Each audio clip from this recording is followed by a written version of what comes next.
السلام عليكم ورحمة الله وبركاته. إن الحمد لله نحمده ونستعينه ونستغفره ونعوذ بالله من شرور أنفسنا ومن سيئات أعمالنا. من يهده الله فلا مضل له ومن يضلل فلا هادي له. وأشهد أن لا إله إلا الله وحده لا شريك له وأشهد أن محمدا عبده ورسوله صلى الله تعالى عليه وعلى آله وصحبه وسلم تسليما كثيرا. أما بعد، أعوذ بالله من الشيطان الرجيم. إن الذين قالوا ربنا الله ثم استقاموا فلا خوف عليهم ولا هم يحزنون. সম্মানিত ভাতৃমণ্ডলী, আল্লাহ রাব্বুল আলামিনের প্রশংসা এবং প্রিয় নবী সাল্লাল্লাহু আলাইহি সাল্লামের উপর সালাত ও সালামের পর আজ বৃহস্পতিবার 14 শাওয়াল 1447 হিজরি মোতাবেক 2 এপ্রিল 2026 আমাদের ধারাবাহিক সাপ্তাহিক বিষয়ভিত্তিক আলোচনা। রমজান আমরা শেষ করেছি, বেশ কয়েকদিন চলে গেল। গত সপ্তাহে আমাদের সাপ্তাহিক প্রোগ্রাম স্থগিত ছিল আবহাওয়া প্রতিকূল থাকার কারণে। আজকে রমজান পরে আমাদের অবস্থা কেমন হওয়া উচিত? যারা মুসলিম এমন হওয়া উচিত যা কি অধিকাংশ মুসলিমদের অবস্থা, বাস্তবতা, যে রমজানে ফরজ, নফল, সুন্নত বিভিন্ন রকমের বহুমুখী ইবাদত বন্দেগী অনেক বেশি করলেন, আর তারপরে রমজান পরে আপনি খেয়াল খুশি জীবনযাপন করা শুরু করলেন। এটা হচ্ছে মুসলিম জাতির বাস্তবতা। এটাই কি আল্লাহ রাব্বুল আলামিন চান তার দিনে? এর মাধ্যমে কি আল্লাহ রাব্বুলের সন্তুষ্টি হাসিল করা যায় শুধু এক মাস আল্লাহর ইবাদতবন্দি করে? নাকি যে আল্লাহ রমজানের মালিক, সে আল্লাহ হচ্ছেন বাকি 11 মাসের মালিক? যে আল্লাহ আমাদেরকে সৃষ্টি করেছেন তার ইবাদত বন্দিগির জন্য শুধু রমজানে, শুধু সপ্তাহে একদিন জুমার দিনে, নাকি ওয়াবুদ রাব্বাকা হাত্তা ইয়াতিয়াকাল ইয়াকিন? রব্বুল আলামিন ইরশাদ করছেন সূরা হিজরের সর্বশেষ আয়াত, তোমার রবের ইবাদত বন্দেগী করতে থাকো। নবী সাল্লাল্লাহু আলাইহি ওয়াসাল্লামকে আল্লাহ বলছেন, অথচ নবী সাল্লাল্লাহু আলাইহি ওয়াসাল্লামের তিনি মাসুম, নিষ্পাপ। আল্লাহ রাব্বুল তাকে বিশেষ হেফাজতে রেখেছেন সমস্ত রকম পাপাচার থেকে। তারপরে ভুল ভ্রান্তি যদি হয়ে যায় তো অগ্রিম ঘোষণা করেছেন মার্জনার, লিয়াগফির লাকা আল্লাহু মা তাকাদ্দামা মিন যামবিকা ওয়া মা তাআখার। আগের পরের ভুল ভ্রান্তি সব তোমার অগ্রিম ক্ষমা। তারপর রব্বুল আলামিন তাকেও ছাড়েননি, বলছেন ওয়াবুদ রাব্বাকা, হে নবী, সরাসরি নবী সাল্লাল্লাহু আলাইহি ওয়াসাল্লামকে সম্বোধন, আর পরোক্ষভাবে আমাকে আপনাকে প্রতিটি মুসলিমকে সম্বোধন। তোমার রবের ইবাদত বন্দেগী করতে থাকো, হে নবী, হে মুসলিম, হে মানুষ, হাত্তা ইয়াতিয়াকাল ইয়াকিন, যতক্ষণ পর্যন্ত তোমার মরণ যে সুনিশ্চিত, মরণ না আসবে। মরণ আসা পর্যন্ত যতক্ষণ মানুষের হুঁশ জ্ঞান আছে ততক্ষণ রবের ইবাদত, যা ফরজ তা ফরজ, যা ভালো তা ভালো, আর যা মন্দ তা মন্দ। ভালো কাজ করতে হবে এবং মন্দ কথা কাজ থেকে বেঁচে থাকতে হবে। এই জন্য আল্লাহ সৃষ্টি করেছেন। সাময়িক ইবাদত বন্দেগী করে আল্লাহর কখনো সন্তুষ্টি হাসিল করা যায় না, যতই ইবাদত বন্দেগী আপনি বেশি করেন না কেন। কেউ যদি গোটা রমজান সারা দিন আর রাত আল্লাহর সামনে সিজদায় পড়ে থাকে, কোরআন তেলাওয়াত করতে থাকে, জিকির আজকার করতে থাকে, এক কথায় দুনিয়া একেবারে ত্যাগ করে দেয়, ওটা রমজান ইতিকাফে থাকে আর শুধু ইবাদত আর ইবাদত, আর বাকি 11 মাস ফরজ ইবাদত বন্দেগী থেকে দূরে থাকে, 5 ওয়াক্ত সালাত নেই রমজান পরে। রমজান পরে ইসলামের যেসব ফরজ বিধিবিধান রয়েছে সেগুলি পালন করে না, হারাম নাজায়েজ থেকে বেঁচে থাকেন না, এই রমজান কখনো মুক্তি দিতে পারবে না। রমজানের ইবাদত দিয়ে আল্লাহর সন্তুষ্টি হাসিল করা যায় না, শুধু যদি বাকি 11 মাস রব্বুল আলামিনের গোলামি না করতে পারেন।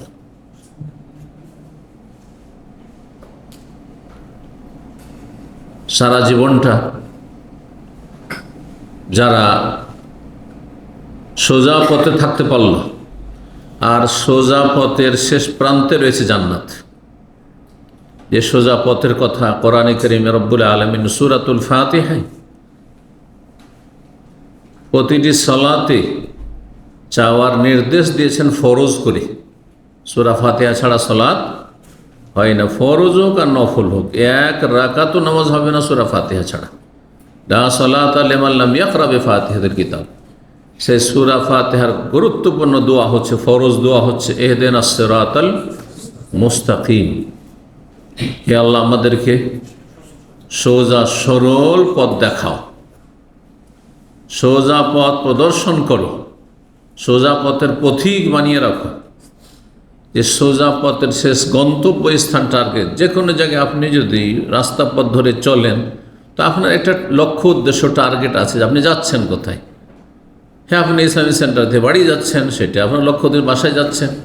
আর না হলে বাসা থেকে আপনি ইসলামিক সেন্টারে আসছেন, ডিউটি থেকে বাসা ফিরছেন, না হয় বাসা থেকে ডিউটি যাচ্ছেন। কোনো একটা টার্গেট আছে। না হলে ফালতু কোনো মানুষ রাস্তায় বের হয় না, যেমন কোনো টার্গেট নেই। হ্যাঁ, যেখানে আবার হাত পা নিয়ে যাবে সেখানে চলে যাব। তাই হাত পা তো বিনা উদ্দেশ্যে যাবেও না। হাত পা যতক্ষণ আপনি নির্দেশ দেবেন যে ওই দিকে যাও, ও যাবেই না।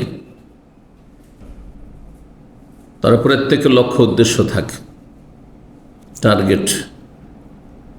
একজন মুমিন মুসলিমের জীবনের লক্ষ্য উদ্দেশ্য হচ্ছে জান্নাত। আর জান্নাতের পথের নাম হচ্ছে সিরাত মুস্তাকিম, সোজা সরল পথ। মুস্তাকিম মানে সোজা, আর সিরাত মানে পথ।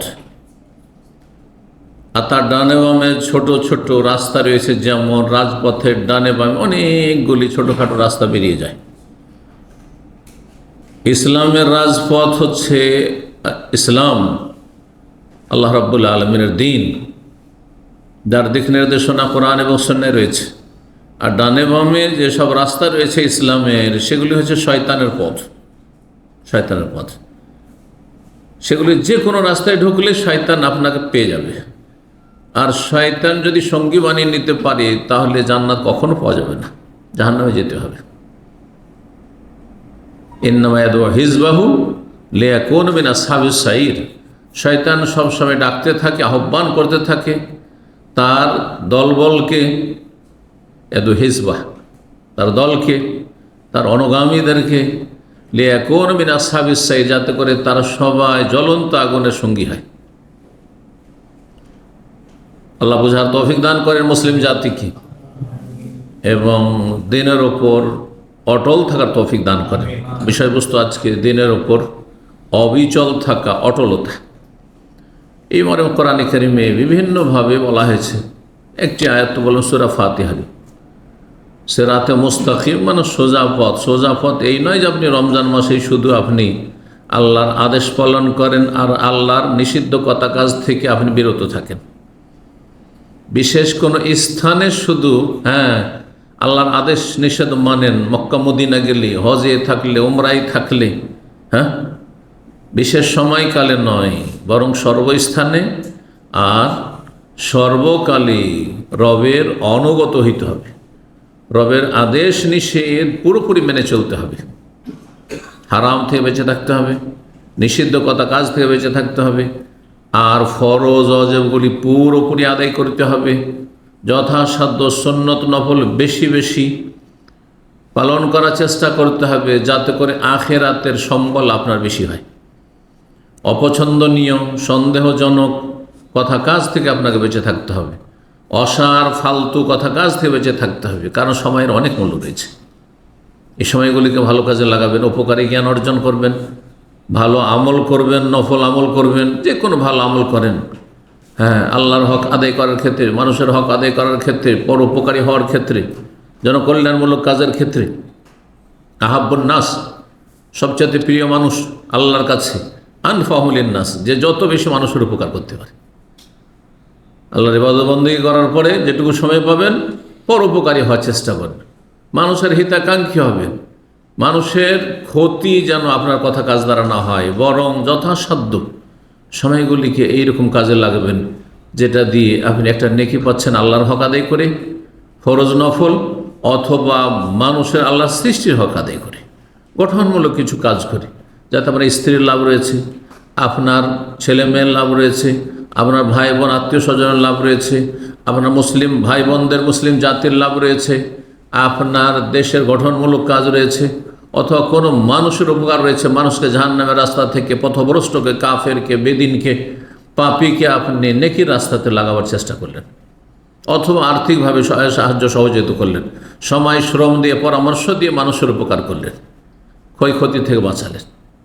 আহাব্বুন নাস এর আল্লাহ আনফাহুলিন নাস, আল্লাহর কাছে সবচেয়ে প্রিয় ব্যক্তি ওই ব্যক্তি, যেই ব্যক্তি যেটুকু সময় পায় 5 ওয়াক্ত সালাত পড়ার পরে, দৈনন্দিন ফরজ ওয়াজিবগুলি আদায় করার পর আল্লাহর হকের ক্ষেত্রে মানুষের উপকার করে, কাছে থেকে শুরু করবে, আর যতদূর পর্যন্ত তার এই উপকারিতা বিস্তার লাভ করবে তত বেশি উপকারী হবে, তত বেশি তার জন্য আখেরাতের সম্বল হবে। আল্লাহ যেন বুঝার আমল করার তৌফিক দান করেন। দিনের ওপর অটল থাকার বিষয়টি সূরা আহকাফে একটি আয়াতে, আয়াত নম্বর 13, এবং সূরা ফুসসিলাত হামিম সিজদার আয়াত নম্বর 30 আল্লাহ রাব্বুল আলামিন কাছাকাছি একই ভাষা দিয়ে প্রথম দিকে ইরশাদ করেছেন, ইন্নাল্লাযীনা ক্বালু রাব্বুনা আল্লাহু সুম্মা ইসতাকামু, নিশ্চয় যারা বলল যে আমাদের মালিক, আমাদের রব, পালনকর্তা, আমাদের সৃষ্টিকর্তা, আমাদের মাবুদ, এ রবের মধ্যে যেমন রুবুবিয়াত রয়েছে, তেমন যিনি রব তিনি ইবাদত পাওয়ার হকদার, সুতরাং এইখানে তিনি মাবুদ এ কথাও বলল, শুধু আল্লাহকে রব, পালনকর্তা, সৃষ্টিকর্তা বলে তৌহিদের রুবুবিয়াত যথেষ্ট নয়। আল্লাহ যখন পালনকর্তা, সব কিছুই করেন, তিনি সৃষ্টি করেছেন, তিনি আমার প্রতিপালন করেন, তিনি আমাকে হায়াত দিয়েছেন, তিনি আমাকে সুস্থ রেখেছেন, তিনি আমাকে রিজিক দিচ্ছেন, তিনি আমাকে নিরাপদ রেখেছেন, তখন আমি গুণ গাইব কার? যিনি সব দিয়েছেন তার। যে যার নুন খায় সে তার গুণ গায়, সে হচ্ছে ভালো মানুষ। আর যে কারো নুন খায় আর অন্য কারো গুণ গায়, দেন আল্লাহ রাব্বুল আলামিন, আর ধর্ণা দেয় মাজারি, ধর্ণা দেয় পীরের কাছে, আশা করে জাহাজ নিয়ে উঠিয়ে নিয়ে যাবে, ধর্ণা দেয় গিয়ে দেবদেবীর কাছে, মূর্তির কাছে, তারা হচ্ছে নিমক হারাম, নন খায় রব্বুল আলামিনের, আর গুণ গায় অসহায় অথবা মৃত, যারা কিছুই করতে পারবে না তার। এর চাইতে বড় অজ্ঞতা আর কি আছে? এই জন্য শিরক সবচেয়ে বড় অজ্ঞতা। এই জন্য ইসলামের পূর্ব যুগকে আইয়ামে জাহিলিয়াত বলা হয়েছে, জাহিলি যুগ। এই নয় যে সেই যুগে সব মানে অশিক্ষিত ছিল, তাহলে বড় বড় কবি কি করেছিল? আরবি ভাষার ইতিহাসে যত বড় বড় কবি ইসলামের পূর্ব যুগে, জাহিলি যুগে ছিল, আজকেও নেই, আজকেও নেই এত বড় কবি। তারপরে সেই যুগকে আইয়ামে জাহিলিয়াতের যুগ কেন বলা হয়েছে? মূর্খতার যুগ কেন বলা হয়েছে? কারণ সবচেয়ে বড় মূর্খ যেই ব্যক্তি তার মালিককে চিনল না, যেই ব্যক্তি তার মালিকের যথাযথ হক আদায় করল না, মালিকের সাথে তার সম্পর্ক ভালো না, সে সবচেয়ে বড় মূর্খ। যেই ব্যক্তি রব্বুল আলমিনের, আল্লাহ রব্বুল আলমিন, আল্লাহ তাআলার নাফরমানি করে, অবাধ্য, গুনাহে লিপ্ত হয়, সে হচ্ছে জাহেল। এই জন্য আইম্মায়ে কেরামগণ বলেছে, মান আসাল্লাহ ফাহুয়া জাহিল, যে গুনাহ করে সেই জাহিল, যে আল্লাহ নাফরমানি করে সে হচ্ছে জাহিল। যতই বড় আল্লাহ হোক না কেন, আর যত বড় ইমাম আপনি মনে করেন না কেন, আর যতই বড় তাকে আপনি ওলিউল্লাহ মনে করেন না কেন, যদি তার জীবনে পাপ থাকে তো সে জাহিল, আর পাপ থেকে সে তওবা করে না, পাপই হচ্ছে জাহিল। এটি হচ্ছে কোরআন হাদিসের ভাষা। আল্লাহ যেন আমাদেরকে সমস্ত রকমের জাহালাত, মূর্খতা, অজ্ঞতা থেকে আর বেআমল হওয়া থেকে, পাপ থেকে অনেক দূরে আল্লাহ রাব্বুল আলামিন রাখেন, এবং নেকির কাজে সবসময় আমাদেরকে যেন আমাদের মূল্যবান সময় ব্যয় করার তৌফিক দান করে। ইন্নাল্লাযীনা ক্বালু রাব্বানা আল্লাহ, যারা বলবে যে আমাদের রব আল্লাহ, আমাদের মাবুদ আল্লাহ, এটা শুধু যথেষ্ট নয়। এই জন্য আল্লাহ বলছেন সুম্মা ইসতাকামু, তারপর এই পথে একবারে অটল থাকলো, অবিচল থাকলো, সুদৃঢ় থাকলো, প্রতিষ্ঠিত থাকলো, সোজা থাকতে হবে। এই নয় যে নড়বড়ে হয়ে ধর কচুর পাতার পানির মতো, হ্যাঁ, এই নয় যে হ্যাঁ বালি বালি বা বেলে মাটির পানির মতো, বেলে মাটির রসের মতো, না না না, সুম্মাস্তাকাম। এক সময় হ্যাঁ তো দেখছেন যে অনেক বর্ষা বৃষ্টি হইল এই মরুভূমিতে, কিন্তু 2-3 দিন পর আর পানি খুঁজে পাওয়া যায় না। ঠিক যারা রমজানি মুসলমান 11 মাস শয়তানের গোলামি করে, তাদের অবস্থা এরকম, তাদের অবস্থা এরকম। রমজান মাসে মসজিদে ভালো মানুষ গিয়ে জায়গা পায় না। যারা 11 মাসের বেনামাজি, হ্যাঁ, তাদের মসজিদে ভিড়ভাড়ের কারণে, আর রমজান পরে মসজিদ আবাদ করার লোক খুঁজে পাওয়া যায় না। আল্লাহ রাব্বুল আলামিন এই জাতিকে যেন জ্ঞান দান করেন, সঠিক বুঝ দান করেন এবং দিনের পথ অবিচল থাকার তৌফিক দান করেন। সুম্মাস্তাকামু, যদি সোজা পথের পথিক হয়ে থাকি, আল্লাহকে রব মেনে নিয়ে, শিরক মুক্ত হয়ে, কুফরি মুক্ত হয়ে, নাস্তিকতা মুক্ত হয়ে, মাজার পূজা মুক্ত হয়ে, তৌহিদের সাথে যদি সোজা পথের পথিক হয়। সোজা পথের পথিক হওয়া সহজ ভাষায় ফরজ ওয়াজিব আদায় করবে, হারাম নাজায়েজ থেকে বেঁচে থাকবে, সুন্নত মুস্তাহাব বেশি বেশি পালন করার চেষ্টা করবে, অপছন্দনীয় মাকরুহ অপ্রীতিকর সন্দেহের জিনিস থেকে বেঁচে থাকবে, অসার কথা কাজ থেকে বেঁচে থাকবে। এটি হচ্ছে ইসলাম, খুব সহজ ভাষা। 1 মিনিটে ইসলাম আপনি শিখতে পারেন। যে কোরআন এবং হাদিসে যা আল্লাহ আবশ্যক করেছে, ফরজ করেছেন, তা অবশ্যই পালন করতে হবে। যা হারাম অবশ্যই বেঁচে থাকতে হবে। সুন্নত নফল যথাসাধ্য চেষ্টা করতে হবে তাতে বেশি বেশি অংশ নেওয়ার। আর অপছন্দনীয় কাজ থেকে, সন্দেহের কাজ থেকে, এটা ঠিক হবে হবে না, এটা হালাল না হারাম কি জানি, কেউ বলছে হালাল, কেউ বলছে হারাম, বেঁচে থাকে। আমার যে সময় 8 ঘন্টা ডিউটি করার বাকি সময়টা থাকছে, এই সময়টা আমি অসার কাজে, ফালতু কথা কাজে ব্যয় করবো না, আড্ডা দিয়ে বাড়াবো না। এই সময় এমন কিছু করব যাতে হয় একটি নেকি আমার আমলনামায় জমা হয়, আর না হইলে আমার পকেটে, ব্যাংকে একটা হালাল রিয়াল জমা হয়। এটা হচ্ছে জ্ঞানী মানুষের পরিচয়, এটা হচ্ছে একজন ভালো মানুষের পরিচয়। এমন মুসলিম হইতে হবে। সুম্মাস্তাকামু, এই পথে যদি পথিক হয়ে যেতে পারেন, ফালা খাউফুন আলাইহিম, কোনো ভয় নেই, কোনো ভয় নেই। ওয়ালা হুম ইয়াহজানুন, আর কোনো দুশ্চিন্তাও নেই, না ভয় না চিন্তা। মানুষের টেনশন এখানে হয়, ভয় আর চিন্তা। ভয় চিন্তা দুটো কথা কেন বললেন আল্লাহ, একটি কেন বললেন? কোনো ভয় নেই বললেই তো হইতো না। ভয় হয় কি, সে আগামী যেদিকে যাচ্ছেন আপনি ওইদিকে ভয় লাগে, জানি না কি আছে ওইদিকে। আর অতীতে আপনি কিছু করেছেন হয়তো, সেই জন্য চোরের মন পুলিশ, তখন আপনার দুশ্চিন্তা লেগে আছে, বুঝতে পারছেন না? তো কোনো চিন্তা নেই যদি আপনি তৌহিদ প্রতিষ্ঠাকারী হয়ে যান আর দিনের ওপর আপনি অবিচল থাকেন, কোনো ভয় নেই, কোনো চিন্তা নেই। এই দুটোই তো হচ্ছে বৈশিষ্ট্য, চরিত্র আল্লাহর ওলিদের। সূরা ইউনূস আল্লাহ বলছেন, আলা ইন্না আউলিয়া আল্লাহ লা খাউফুন আলাইহিম ওয়া লা হুম ইয়াহজানুন আল্লাযীনা আমানু ওয়া কানু ইয়াত্তাকুন। শুনে রাখো, ইন্না আউলিয়া আল্লাহ, আল্লাহ যার ওলি, জি, যদি আপনার আমার মধ্যে এই বৈশিষ্ট্য থাকে, কি, যে আল্লাহকে আপনি একমাত্র রব মানছেন, মাবুদ মানছেন, আর আল্লাহর সাথে কাউকে শরিক করেন না, শিরক মুক্ত আপনি, আর ফরজ ওয়াজিব আদায় করছেন, হারাম নাজায়েজ থেকে বেঁচে থাকছেন, তাহলে আপনি আল্লাহর ওলি। এই আয়াত প্রমাণ করে। এক আয়াতকে আর এক আয়াতের সাথে মিলিত করলে, একসাথে দুটোর সমন্বয় করলে কি বলছেন? নিশ্চয়ই আল্লাহর ওলি যারা, লা খাউফুন আলাইহিম, তাদের কোনো ভয় নেই, ওয়া লা হুম ইয়াহজানুন, তাদের কোনো চিন্তা নেই। একই ভাষা, কোনো পার্থক্য আছে?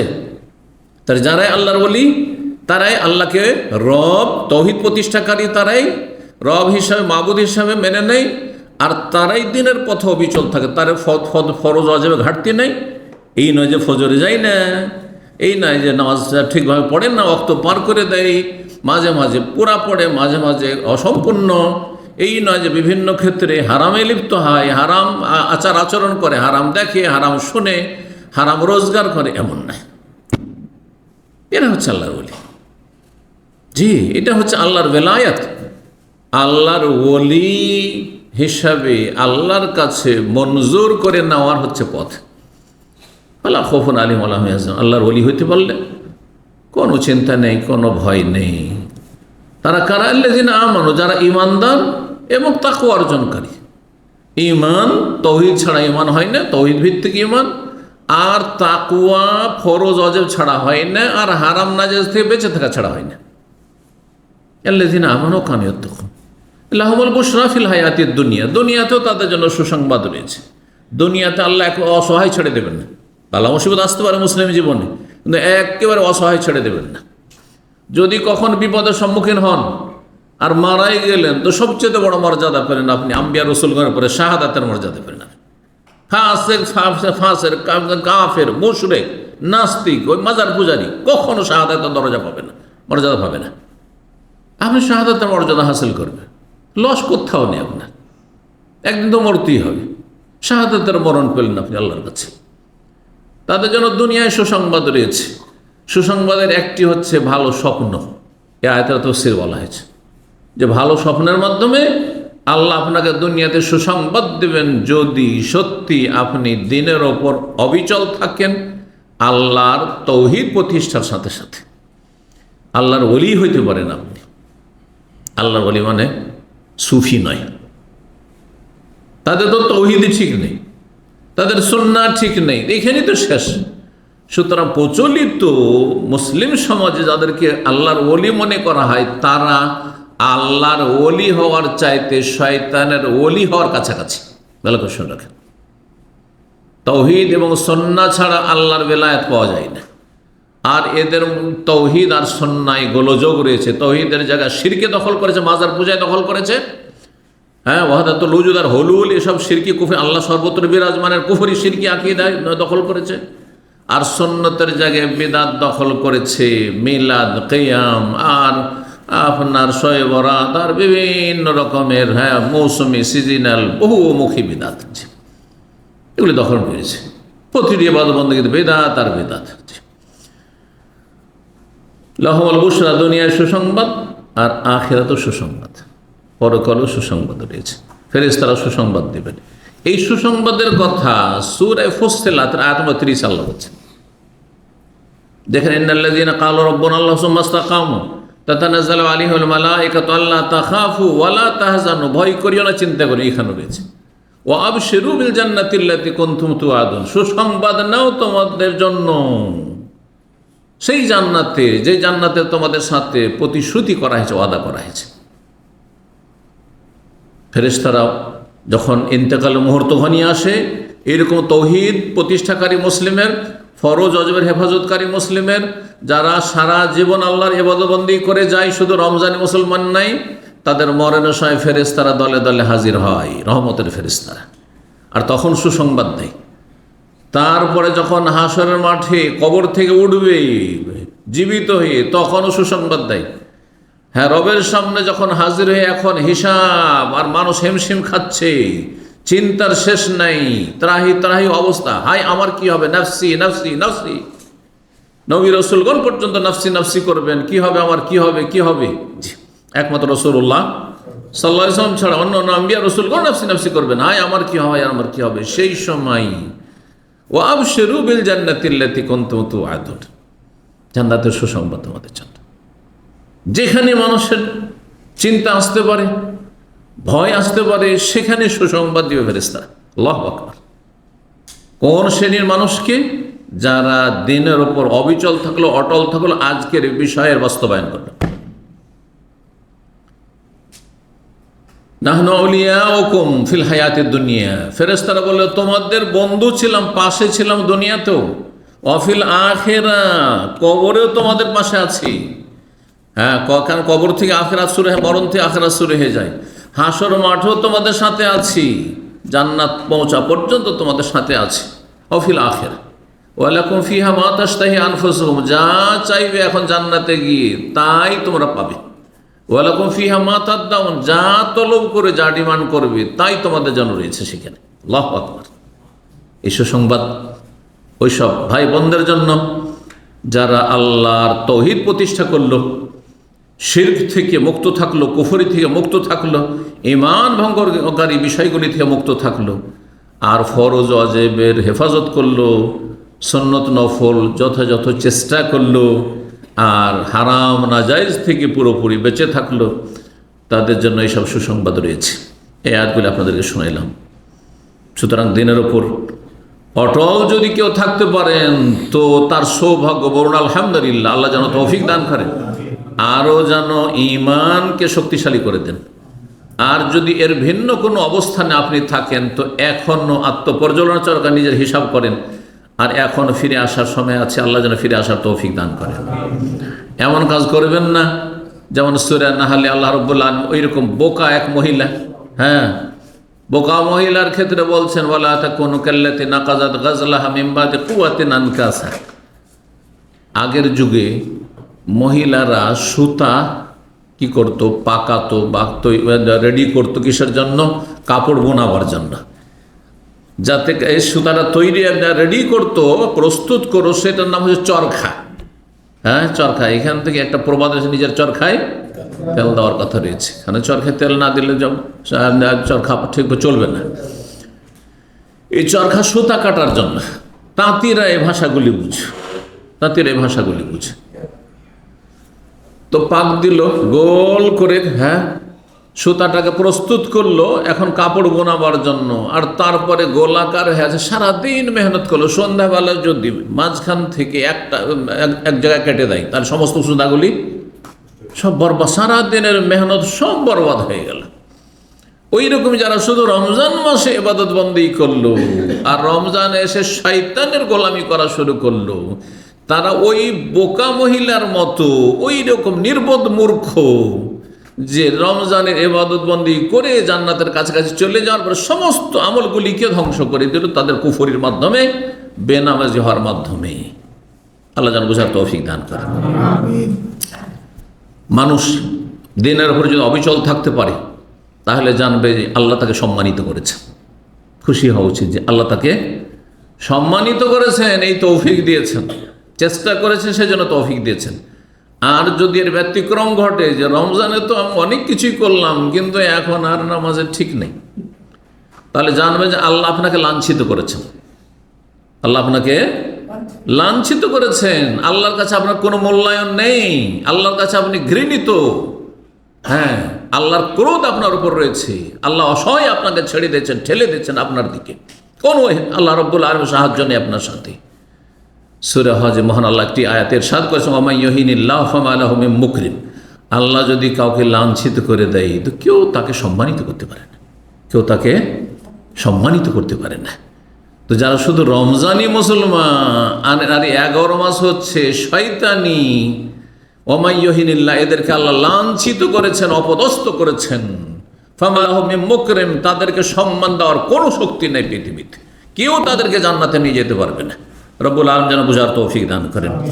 এই ক্ষেত্রে ইমাম হাসান বসরি রাহিমাহুল্লাহ প্রখ্যাত তাবী, তিনি বলছেন যে যারা রমজানের পরে গাফিল হয়ে যায় ফরজ ওয়াজিব থেকে, হারাম নাজায়েজ আবার লিপ্ত হয়ে যায়, উল্টো দিকে আবার ফিরে চলে জাহান্নামের দিকে ফিরে যাচ্ছিল, জান্নাতের রাস্তায় অনেকটা এগিয়ে চলে গিয়েছিল জান্নাতের দিকে, তারপরে আবার ঘুরে জাহান্নামের রাস্তা ধরে নিল। নু আলাইহি, আল্লাহর কাছে এরা মূল্যহীন হয়ে গেছে, লাঞ্ছিত হয়ে গেছে। ফাসাউহু, সুতরাং তারা আল্লাহর নাফরমানিতে লিপ্ত হয়েছে রমজানের পরে।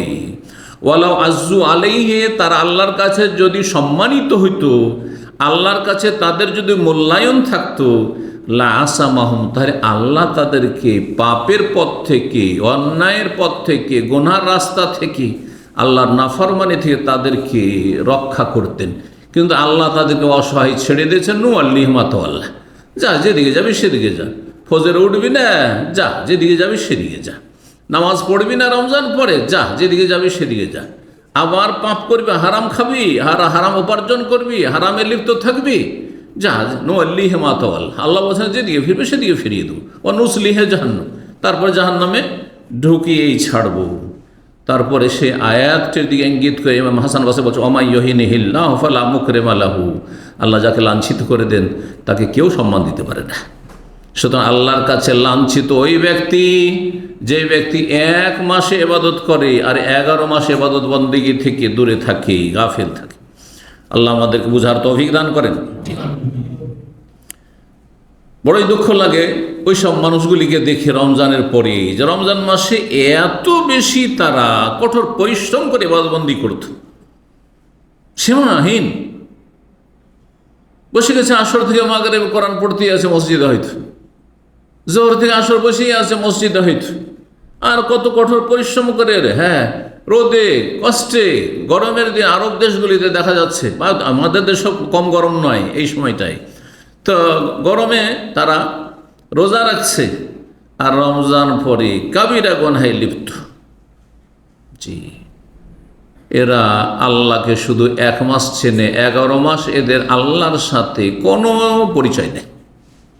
বেসাল কওম, এরা হচ্ছে সবচেয়ে খারাপ মানুষ। ইমাম আহমদ রাহিমাহুল্লাহর ভাষায়, আল্লাযীনা লা ইয়ারিফুনা আল্লাহ ইল্লা ফি রমজান, যারা রমজান মাসে শুধু আল্লাহর সাথে পরিচয় রাখে, সম্পর্ক রাখে, 11 মাস আল্লাহর সাথে তারা সম্পর্কহীন। রমজান মাস একটি সুবর্ণ সুযোগ, বেটার চান্স মানুষের জন্য, যে এই সময় মানুষের জীবনে একটা বিপ্লব আসবে, ইনকিলাব আসবে, পরিবর্তন আসবে, ভালো পরিবর্তন। যখন ভালো পরিবর্তন আপনার মধ্যে চলে এসেছে, আলহামদুলিল্লাহ, শুকরিয়া আদায় করেন এবং এইটাকে আপনি লালন করে ধরে রাখেন, শক্ত করে ধরে রাখেন। আর এটা আপনার জন্য সৌভাগ্য যে রমজান পেয়েছেন, আর সেখান থেকে আপনার ইউটার্ন হয়েছে। যখন ভালো পথে চলে এসেছেন, তো সেই পথকে ধরে রাখা আর সেই পথের অবিচল থাকা অত্যন্ত গুরুত্ব রাখে।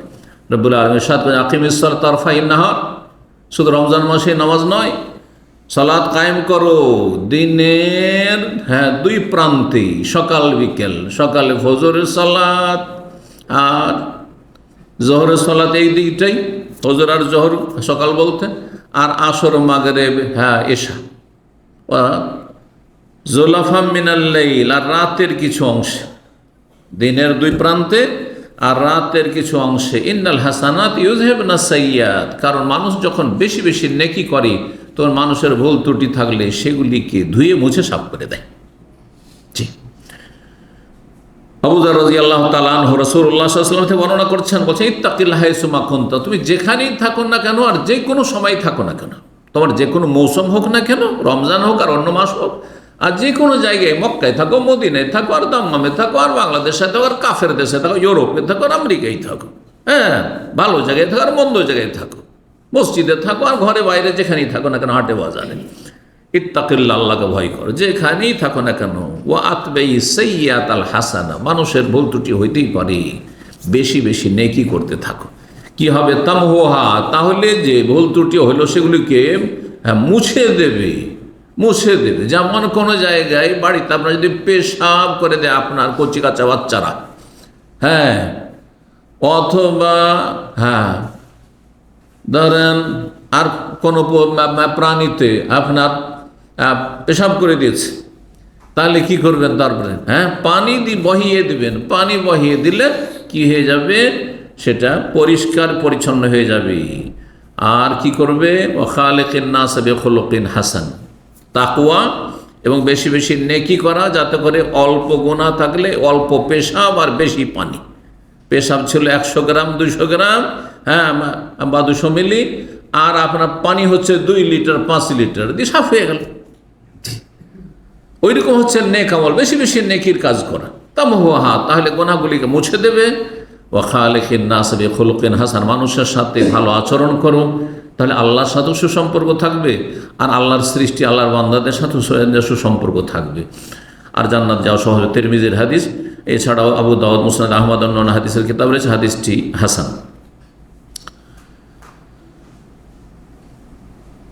মানুষ নেক আমল যত বেশি করবে তত বেশি আল্লাহর কাছাকাছি হইতে পারবে, আর আল্লাহর নৈকট্য অর্জন যে যত বেশি করতে পারবে সে তত বেশি তার জান্নাতকে সুনিশ্চিত করতে পারবে।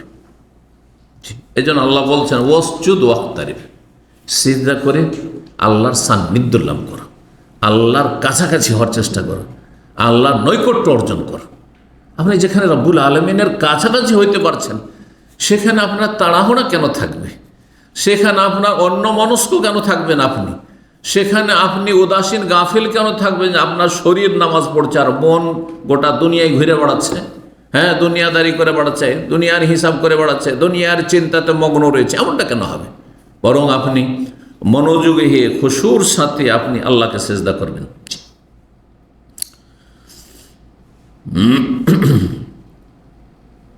মানুষের যেসব ইবাদত বন্দেগী অতীতে করেছে সেগুলো যদি কবুল হয়ে থাকে তার বিশেষ একটি লক্ষণ রয়েছে। লক্ষণ সেটি হচ্ছে যে নেকির পরে নেকি করা। রমজান মাসে নেকি করেছেন, তারপরে যদি নেকি করতে পারেন আপনি আর গুনাহ থেকে বেঁচে থাকতে, রমজান মাসে গুনাহ থেকে বেঁচে থেকেছে, রমজান মাসে গুনাহ থেকে বেঁচে থেকেছেন, যেই গুনাহগুলি হয়তো টেম্পোরারি গুনাহ, মানে রমজানের দিনে পানাহার করা গুনাহ ছিল, তাই না?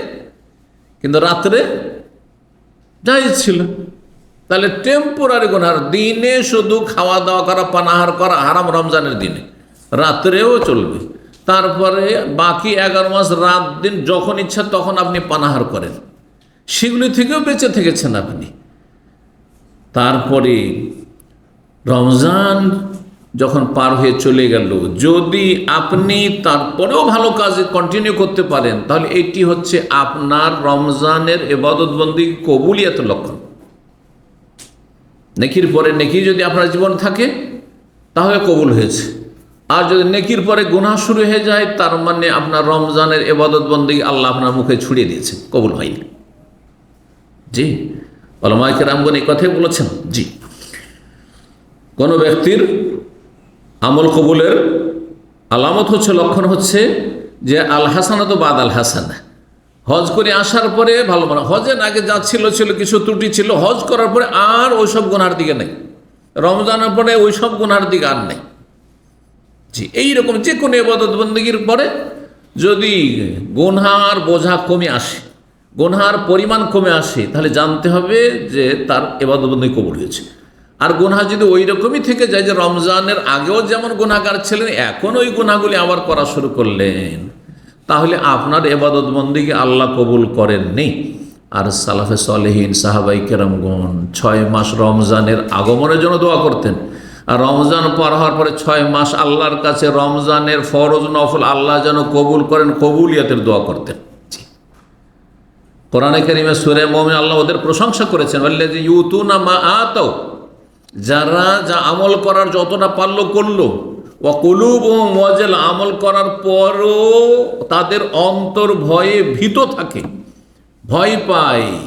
মা আয়েশা রাদিয়াল্লাহু তাআলা আনহা তার তাফসিরে বলছেন, নবী সাল্লাল্লাহু আলাইহি ওয়াসাল্লাম বর্ণনা করে যে ওরা ওই লোকেরা যারা আমল করার পরে ভয় পায় যে আল্লাহ আমার কবুল করলেন কিনা, আল্লাহ একে এর পারিতোষিক এর প্রতিদান আল্লাহ আমার দেবেন কিনা, আল্লাহ আমাকে এই রমজানের নেক আমলের বিনিময়ে জান্নাত দেবেন কি, আল্লাহকে রাজি করতে পারলাম কিনা, এই চিন্তা যাদের কুলুবুহুম ওয়াজিলা, যেহেতু আল্লাহর কাছে ফিরে যেতে হবে, একদিন হিসাব দিতে হবে, এই আমলগুলি যদি তখন কাজে না আসে, অসার হয়ে যায়, তাহলে কোন লাভ?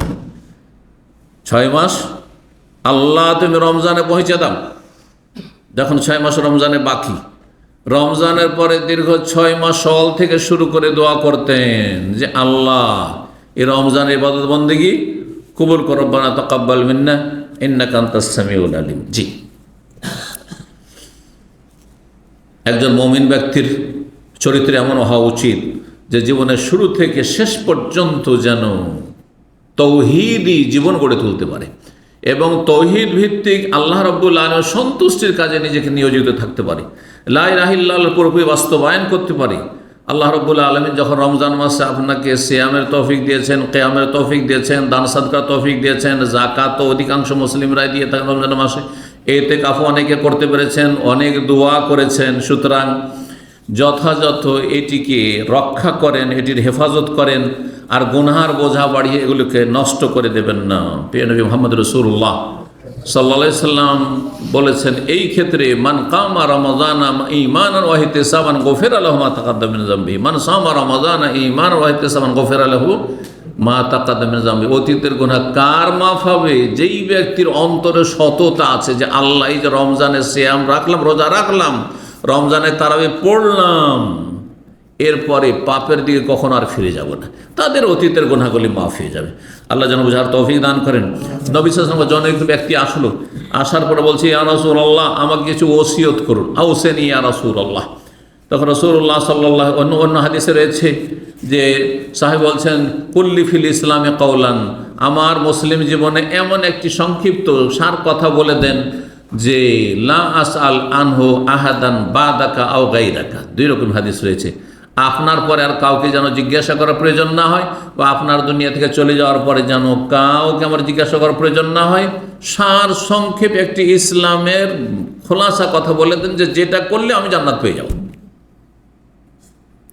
নবী সাল্লাল্লাহু আলাইহি ওয়াসাল্লাম বলেন কুল আমানতু বিল্লাহি সুম্মা ইসতাকিম, বলো আমি আল্লাহর প্রতি ঈমানদার হয়েছি, ইন্নাল্লাযীনা ক্বালু রাব্বুনা, আল্লাহর বাস্তবায়ন করেছি, সুম্মা ইসতাকিম সুম্মা ইসতাকামু, তারপরে এই পথে আপনি অবিচল অটল থাকবেন। এই নির্দেশিত নবী সাল্লাল্লাহু আলাইহি ওয়াসাল্লাম আমানতু বিল্লাহ, বলো আল্লাহর প্রতি ঈমান নিয়ে এসেছি যে তিনি আমার রব, তিনি আমার মাবুদ, আর তারপরে এই পথে তুমি সোজা থাকো। সোজা থাকবেন আপনার খেয়াল খুশি না রব যেমন চেয়েছেন।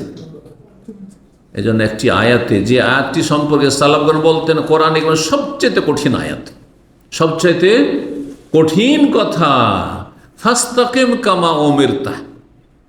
নবীকে আল্লাহ বলছে ফাস্তাকিম, হে নবী তুমি সোজা চলো, তোমার মন মোতাবেক নয়, হ্যাঁ তোমার মেজাজে নয়, তোমার খেয়াল খুশি না, কামা উমিরতা, যেমন তুমি আদিষ্ট হয়েছো, তোমাকে যেমন ভাবে চলতে বলেছি ওইভাবে সোজা চলতে হবে। সোজাই চলছেন আপনি, কিন্তু আপনার মালিকের কথা শুনে খুব ভালো কাজ করছেন আপনি আপনার কোম্পানিতে, কিন্তু মালিক বলছে এই দিকে যা, আপনি যাচ্ছেন এই দিকে, সন্তুষ্ট করতে পারবেন? কামাউমের তা, যেই কাজ মালিক করতে বলছে সেই কাজ করে আপনাকে সোজা থাকতে হবে আপনার প্রতিষ্ঠান। আল্লাহ যেন বোঝার তৌফিক দান করেন। তারপর আল্লাহর কাছে সবচেয়ে প্রিয় আমল কি? আল্লাহর কাছে প্রিয় আমল অনেক বেশি আমল নাই, যদিও পরিমাণে কম হোক না কেন, ফরজে কম নয়, সুন্নত নফলের ক্ষেত্রে কমও যদি হয়, কিন্তু যত বেশি সেটা স্থায়ী হবে, কন্টিনিউ হবে, নিয়মিত হবে, সেটা আল্লাহর কাছে সবচেয়ে বেশি প্রিয়। এই মর্মে একাধিক হাদিস রয়েছে বিভিন্ন ভাষায়, সহিহ বুখারীতে রয়েছে, সহিহ মুসলিমে রয়েছে। নবী সাল্লাল্লাহু আলাইহি ওয়াসাল্লাম আহাব্বুল আমালি ইলাল্লাহি আদওয়ামুহা, আল্লাহর সবচেয়ে প্রিয় আমল হচ্ছে যে আমল স্থায়ী হয়ে থাকে। সেজন্য একজন মানুষ শুধু রমজান মাসেই আল্লাহর ইবাদতবন্দি করে তা নয়, গোটা বছর আল্লাহর ইবাদতবন্দি করে যাবে, গোটা বছর ফরজ ওয়াজিবের হেফাজত করে, গোটা বছর হারাম নাজায়েজ থেকে বেঁচে থাকবে। এর চাইতে ভালো কোয়ালিটি হচ্ছে যে শুধু রমজানেই আপনি তারাবি পড়বেন এমন কথা নয়, বরং রমজান পরেও তাহাজ্জুদ পড়ার চেষ্টা করবেন আপনি। রমজান মাসেই শুধু সলাতুল দুহা পড়তেন এমন নয়, গোটা বছর সলাতুল দুহা কমপক্ষে 2 রাকাত 4 রাকাত হইলেও পড়ার চেষ্টা করবেন।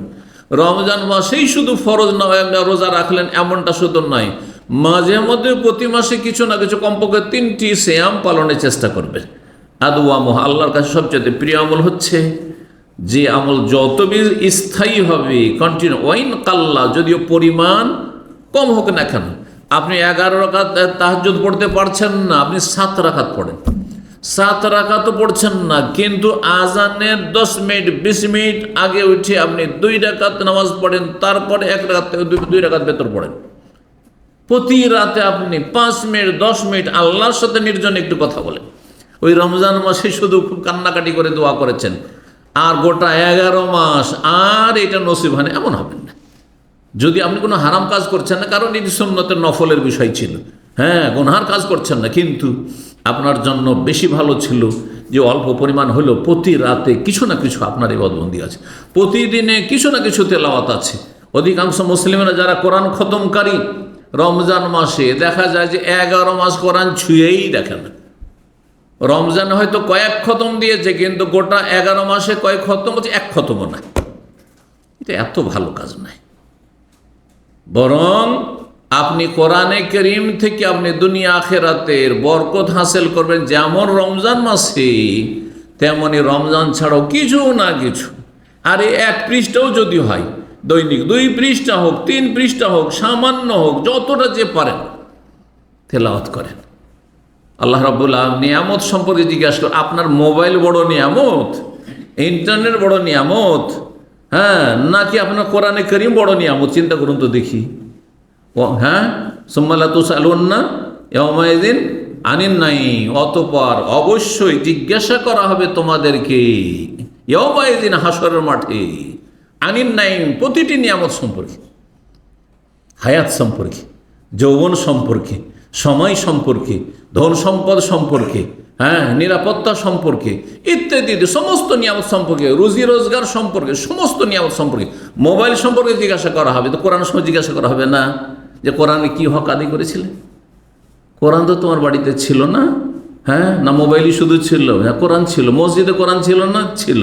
কোরআন তেলাওয়াত করতে বলছে আল্লাহ সময় পেতাম না। মোবাইল, হ্যাঁ, কত ঘন্টা? বলছে বেশি না আল্লাহ, দিনে 6 ঘন্টা। দিনে 6 ঘন্টা মোবাইল। অধিকাংশ লোক 6 ঘন্টার কম মোবাইল হাতে রাখেন না। আল্লাহ, বিনা বাড়াবাড়িতে আমার নিজের ক্যালকুলেশনে বলছি, 6 ঘন্টা কমপক্ষে 8 ঘন্টা ডিউটি করছেন, আর বাকি সময়টা কি করছে আপনি নিজে হিসাব করে দেখবেন। 5 ঘন্টা থেকে 6 ঘন্টা অধিকাংশ লোক আজকাল ঘুমায়। হ্যাঁ, এর বেশি হয়তো নয়, হ্যাঁ, ব্যতিক্রম 7 ঘন্টা 8 ঘন্টার লোক, আর তার বেশি ঘুমানো কোনো ভালো কাজ নয়। আর বাকি সময়টা কিসে যাচ্ছে? সবসময় মোবাইল হাতে, সবসময় মোবাইল হাতে, কিছু না কিছু একটা দেখছেন, কিছু না কিছু একটা লিখছেন, কিছু না একটু পড়ছেন। আরে ভাই, মোবাইলের এত হক আদায় করছেন, হ্যাঁ, আর রব্বুল আলমিনের কালাম, আল্লাহর বাণী, আল্লাহর কথা, এগুলি কালামুল্লাহ, তার কি হক আদায় করলেন? এই নিয়ামতের কি হক আদায় করলেন? এই নিয়ামত সম্পর্কে জিজ্ঞাসা করা হবে। বিশেষ করে যারা কোরআন পড়তে পারেন তাদেরকে বলছি, হাফেজে কোরআন সতর্ক সাবধান, আলেমে দিন সতর্ক সাবধান। হাফেজে কোরআন হয়ে যদি কোরআন খতম করা নসিব না হয়, ওর চাইতে বড় হতভাগা কিছু নেই। হাফেজে কোরআন হয়ে যদি কোরআন ভুলে যায়, তাহলে ওর চাইতে বড় বদনসিব কেউ নেই। জি। আর আলেম হয়ে যদি বেআমল হয়ে যায়, ওর চাইতে বড় বদনসিব কেউ নেই। জনসাধারণ যারা কোরআন শিখেছেন, আল্লাহর নিয়ামতে শুকরিয়া আদায় করেন। যারা কোরআন শিখতে পারেননি, বড়ই বঞ্চিত মাহরুম, কোরআন শিখার চেষ্টা করেন। এখন সর্বস্তরের মুসলিম ভাই বোনদেরকে বলছি, আল্লাহ যেন আমাদের এগিয়ে যাওয়ার তৌফিক দান করেন। যখন আল্লাহর কাছে সবচেয়ে প্রিয় আমল হচ্ছে কি? স্থায়ী আমল, যদিও পরিমাণ কম হোক না কেন। মা আয়েশা রাদিয়াল্লাহু তাআলা আনহাকে কেউ জিজ্ঞাসা করছেন, কোনো মহিলা, যে রাসূলুল্লাহ সাল্লাল্লাহু আলাইহি ওয়াসাল্লাম আমল কেমন ছিল? তো বলছেন জবাবে, কানা আমালুহু দীমা। সহিহ বুখারী মুসলিমের হাদিস।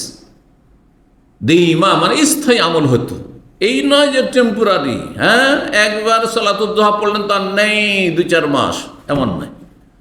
হ্যাঁ, এই শাওয়াল মাসে 6টা রোজা রাখলেন তো আর নেই, এমন নয়। দীমা, যে কোনো আমল করতেন স্থায়ীভাবে আমল করতেন। জি। সুতরাং যথাসাধ্য যে কোনো ইবাদত বন্দেগীর ক্ষেত্রে আমরা যেন সেটাকে টিকিয়ে রাখার চেষ্টা করি। সেটা আল্লাহর জিকির আজকার হোক।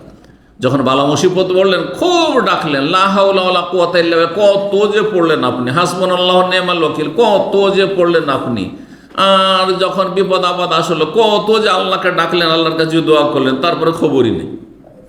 জিকির আজকার হোক, দোয়া হোক, হজ উমরা হোক, ভালো কাজের উপদেশ দেওয়া হোক, অন্যায় কাজে বাধা দেওয়া হোক, দাওয়ার কাজ করা হোক, এলেম শিখা হোক, হ্যাঁ, অল্প হলেও স্থায়ী করবেন।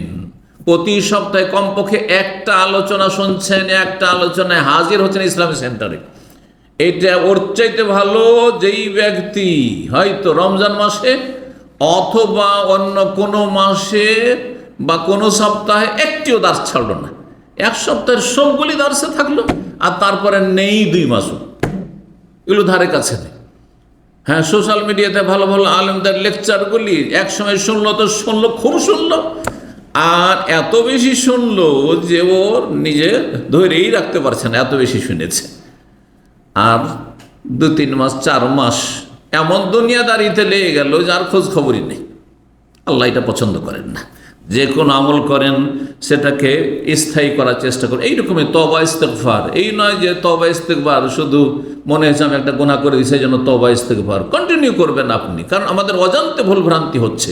আর যদি নাও হয়, নবীকে যেখানে আল্লাহ বলছেন, হ্যাঁ, সূরা ইজা জা নাসরুল্লাহ থেকে বলছেন, হ্যাঁ, ফাসাব্বিহ বিহামদি রাব্বিকা ওয়াস্তাগফির, আল্লাহর কাছে ক্ষমা প্রার্থনা করুন। নবীকে আল্লাহ ক্ষমা প্রার্থনা করতে বলছেন।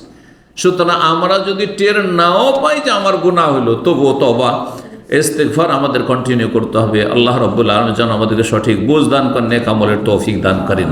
এবং আল্লাহ রাব্বুল আলামিনের বিধান কোরআনে কারীমের এবং রাসূলুল্লাহ সাল্লাল্লাহু আলাইহি ওয়াসাল্লামের সুন্নায় যে রয়েছে একটি মৌলিক বিধান, তা হচ্ছে যে কোনো ইবাদত বন্দেগীর সমাপ্তিতে বেশি বেশি আল্লাহর কাছে তওবা ইস্তেগফার করা। আল্লাহর ইবাদত করলেন, তারপর আল্লাহর কাছে ক্ষমা চাইবেন। রহস্য কি?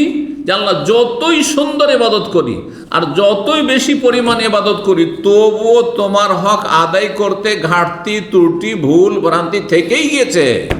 হ্যাঁ, সুতরাং আল্লাহ যেটুকু ত্রুটি থেকে গেছে, ঘাটতি কমতি থেকে গেছে, তার জন্য তোমার কাছে ক্ষমা চাইছি, তার জন্য তোমার কাছে ক্ষমা চাইছি। বাথরুম থেকে বাথরুম সেরে বেরোলেন, এটা উদাহরণ দিই। বাথরুমে গিয়ে কী বা গুনাহ করলেন আপনি? হ্যাঁ, কোনো গুনাহ করেছেন কি ওখানে? একাই তো সেখানে আছেন, কি গুনাহ করলেন ওখানে? বাথরুম করে যখন বেরিয়ে আসছেন তখন দোয়া শিখাচ্ছেন নবী সাল্লাল্লাহু আলাইহি ওয়াসাল্লাম, কি? গোফরানাকা, আল্লাহ তোমার কাছে ক্ষমা চাই। আসালুকা গোফরানাকা, তোমার কাছে ক্ষমা চাই, আল্লাহ মাফ করো। আল্লাহ, ওলামার রহস্য বলছেন, ক্ষমা চাইছেন কেন? এই জন্য চাইছেন যে আল্লাহ, এই নাপাক জায়গাতে আমি 2 মিনিট 3 মিনিট যে বসে থাকলাম, এই সময়টা জিকির আজকার থেকে বঞ্চিত থাকলাম, তোমাকে স্মরণ করা থেকে বঞ্চিত থাকলাম, দোয়া থেকে, কোরআন তেলাওয়াত থেকে বঞ্চিত থাকলাম, এটা আমার জীবনে ত্রুটি হলো, আল্লাহ তুমি মাফ করে দাও। জি, এ হচ্ছে রহস্য। তাহলে আপনি চিন্তা করুন, এবাদত বন্দিগি, মেলা এবাদত বন্দিগির ক্ষেত্রে এবং আম্বিয়া রাসূলগণ জীবনীতে তা প্রমাণিত হয় যে তারা সবাই তওবা ইস্তেগফার করেছেন। যেমন সূরা ইজা জা নাসরুল্লাহর কথা বলছিলাম, আল্লাহর সাহায্য এসেছে, হ্যাঁ, ইসলামের বিজয় হয়েছে, মাশাআল্লাহ, বীর মুজাহিদ হয়েছেন, কাফেরকে পরাজিত করেছেন। তারপর আল্লাহ কি বলছেন? হ্যাঁ, মক্কা বিজয়ের পরে এর চেয়ে বড় বিজয় আর কি হইতে পারে? হ্যাঁ, তসবিহ করো, আল্লাহর প্রশংসা করো, ক্ষমা চাও, আস্তাগফিরু ইন্নাহু কানা তাওয়াবা। জি, হাজী সাহেবদেরকে আল্লাহ বলছেন, আল্লাহ রাব্বুল আলামিন বলছেন, সুম্মা আফিযু মিন হাইসু আফাযান নাস, যেখান থেকে সবাই ফিরে আসতো যুগ যুগ ধরে, মানে আরাফায়, মক্কার লোকের আরাফায় যেত না, মুজদালিফায় ঘুরে চলে আসতো, যে আমাদের হজ এখান থেকে শেষ। এ মূর্খরা, মক্কার যারা কুরাইশ, তারা বলছে যে আমরা হচ্ছি হিন্দুদের ব্রাহ্মণদের মতো, মানে সিনিয়র আমরা। সুতরাং যখন আমরা সিনিয়র, আমাদের সব কাজ করা লাগবে না। বাইরের বহিরাগত যারা হাজি আসতো অন্য বংশের, তারাকে আরাফা যেতে হইতো জাহিলি যুগে। আর মক্কার কুরাইশরা মুজদালিফা থেকে ফিরে আসতো, কারণ আরাফা, হ্যাঁ, হুদুদ হারামের বাইরে চলে যায়। আমরা হারামের বাইরে কেন যাব? বলতো নাহানো আহলু হারামিল্লাহ ফালা নাখরুজ মিন হারামিল্লাহ, আমরা হচ্ছে আল্লাহর হারামের বাসিন্দা, সুতরাং আল্লাহর হারাম থেকে বেরোবো না। আল্লাহ সুম্মা আফিযু মিন হাইসু আফাযান নাস, হে মক্কার মুশরিকেরা, তোমরা ইসলাম কবুল করেছো। হে মক্কার কুরাইশরা, যারা ইসলাম কবুল করেছে, মক্কা বিজয়ের পরে সব মুসলমান হয়ে গেছো, এখন বিদায় হয়ে যা নবীর সাথে শরীক হয়েছো। সুম্মা আফিযু মিন হাইসু আফাযান নাস, যেখান থেকে সারা দুনিয়ার হাজী সাহেবরা আরাফা থেকে ফিরে আসো, ওখান থেকে তোমরাকে ফিরে আসতো, ওখানেও যেতে হবে। এই জন্য আরাফাই অবস্থান না করলে হজ হয় না। এই আয়াত দ্বারা আল্লাহ রাব্বুল আলামিন ফরজ করেছেন। আর কি করো তারপরে? ওয়াস্তাগফিরুল্লাহ। আরে হজ করলেন, হজ করলে মায়ের পেট থেকে সদ্য ভূমিষ্ঠ হওয়া শিশুর মতো মাসুম হয়ে গেলেন, নিষ্পাপ হয়ে গেলেন। তারপর আল্লাহ কি বলছেন? ওয়াস্তাগফির, আল্লাহর কাছে ক্ষমা চাও।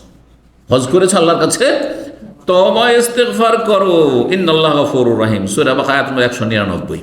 নূহ আলাইহিস সালামের মতো শ্রেষ্ঠ রাসূল, 5 জন রাসূলের অন্যতম রাসূল নূহ আলাইহিস সালাম, তাকে আল্লাহ বলছেন যে তুমি নিজে ইস্তেগফার করো। হ্যাঁ, কোন নবী এমন ছিলেন না যে উম্মতকে বলবেন তোমরা আল্লাহর কাছে ক্ষমা চাও, নিজে ক্ষমা চাইবেন না। হ্যাঁ হ্যাঁ, কোনো ইবাদত নিজে করবেন না, আমল করবেন না, আর অন্যকে আমল করতে বলবেন, এটা নবীদের চরিত্র ছিল না। হ্যাঁ, বলছেন কোরআনে ভাষা সূরা ইস্তাগফিরু রাব্বাকুম, তোমার রবের কাছে ক্ষমা প্রার্থনা করো, ইন্নাহু কানা গাফফার। এরকম আদম আলাইহিস সালাম এবং তার সহধর্মিণী হাওয়া, তারা যখন এই ভুল করলেন, দুইজনেই যে দোয়া করেছিলেন তওবা করার জন্য, তাতে কি ছিল? রব্বানা যালামনা আনফুসানা ওয়া ইল্লাম তাগফির লানা, আল্লাহ যদি ক্ষমা না করো, মানে আমাদের ক্ষমা করো আল্লাহ, না হলে কোনো উপায় নেই। ওয়া তারহামনা, আল্লাহ যদি তো দয়া মায়া না করো, লানাকুনান্না মিনাল খাসিরিন, তাহলে আমরা ধ্বংস হয়ে যাব, ক্ষতিগ্রস্ত হব আমরা। সূরা আরাফ আয়াত নম্বর 23।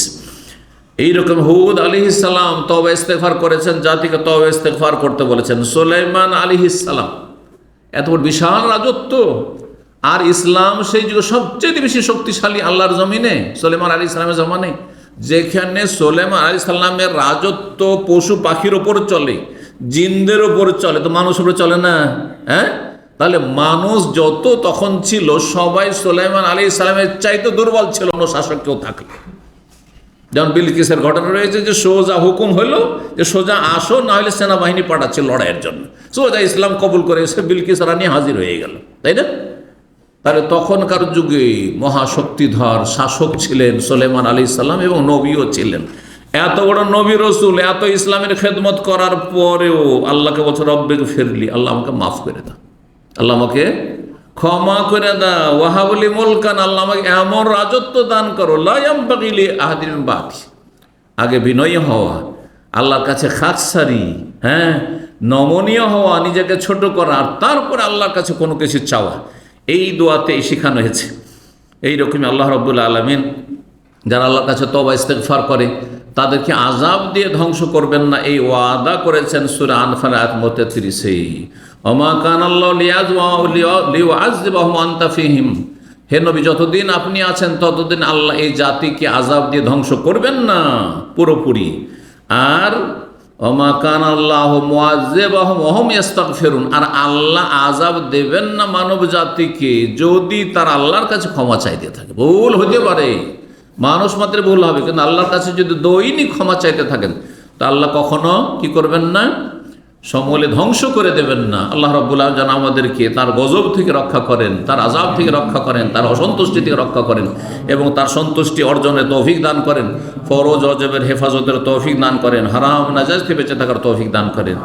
যারা বহু পাপে লিপ্ত হয়েছে তাদেরকেও সম্বোধন করে সূরা জুমার আয়াত 53-তে আল্লাহ ইরশাদ, কুল ইয়া ইবাদিয়াল্লাযীনা আসরাফু আলা আনফুসিহিম লা তাকনাতু মির রাহমাতিল্লাহ ইন্নাল্লাহা ইয়াগফিরুয যুনুবা জামিআ। হে আমার বান্দারা, আল্লাহ বলছেন, আল্লাহ সম্বোধনকে বলছে, হে আমার বান্দারা, আল্লাযীনা আসরাফু আলা আনফুসিহিম, যারা সীমা লঙ্ঘন করেছে, বাড়াবাড়ি করেছে, জি, যারা চরম অন্যায় কাজ করেছে, বিভিন্ন পাপে জড়িয়ে গেছে, গুনার কাজ হয়েছে, ফরজ ওয়াজিবে ঘাটতি হয়ে গেছে, লা তাকনাতু মির রাহমাত, যা হওয়ার হয়ে গেছে, ভুল তো হয়েই গেছে, আল্লাহর রহমত থেকে হতাশ হয়ে যেও না। ইন্নাল্লাহা ইয়াগফিরুয যুনুবা জামিআ, আল্লাহ সব গুনাহ মাফ করতে পারেন, শুধু আল্লাহর কাছে মাফ চাও, ক্ষমা চাও। এইরকমই আল্লাহ রাব্বুল আলামিনের নবী বনি ইসরাইলকে সম্বোধন করে আল্লাহ রাব্বুল আলামিন বলেছেন, নবীর আয়াত নাযিল করেছেন, আফালা ইয়াতুবুনা ইলাল্লাহি ওয়া ইস্তাগফিরু, অথচ আল্লাহর সাথে তারা শরীক করেছে, তৃত্ববাদের, তিন মাবুদে বিশ্বাসী এই খ্রিস্টানরা, ইহুদিরা কাফের হয়েছে, আল্লাহ বলছেন কোরআনে। তারপরে ইহুদি এবং খ্রিস্টানদেরকে সম্বোধন করে আল্লাহ বলছেন, আজকে দুনিয়া ইহুদিরা কত বড় জালেম চিন্তা করুন, তাদেরকেও সম্বোধন করা বলছে আফালা ইয়াতুবুনা ইলাল্লাহি ওয়া ইস্তাগফিরুন, তারা আল্লাহর কাছে তওবা কেন করে না, আল্লাহর কাছে কেন ক্ষমা চায় না। আল্লাহু গফুর, অথচ আল্লাহ বড় মার্জনাকারী, ক্ষমাশীল, বড়ই দয়ালু।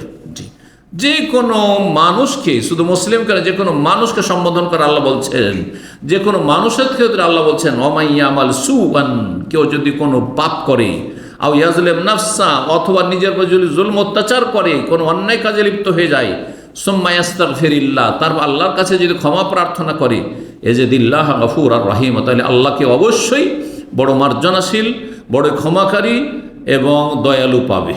আল্লাহ যেন আমাদেরকে ক্ষমা করে দেন এবং ভুল ত্রুটি থেকে মুক্ত থাকার তৌফিক দান করেন। ভুল ত্রুটি হয়ে গেলে আল্লাহ যেন আমাদেরকে মাফ করে দেন এবং দিনের ওপর অবিচল থাকার তৌফিক দান করেন। ফরজ ওয়াজিবের আল্লাহ হেফাজতের তৌফিক দান করেন।